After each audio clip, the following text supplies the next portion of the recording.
Today we are going to install. And now go to your browsers such as Google, Microsoft, BlueStack, and others.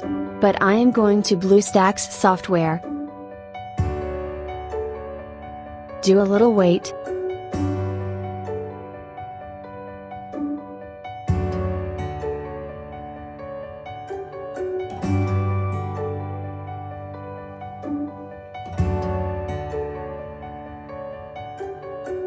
Go to the Play Store.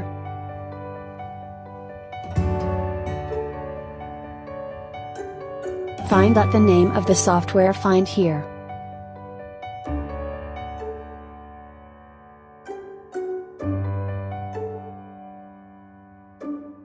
Simply go to click the install button and wait for the installation to complete.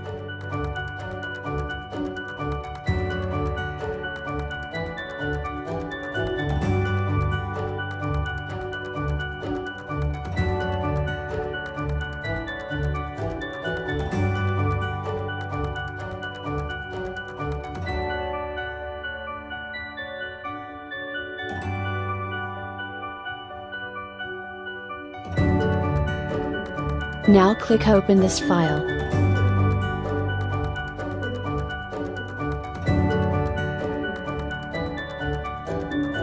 So here's your app download complete. As you can see here. If you liked this video, so most become a subscriber of our channel and also share this video. Thank you.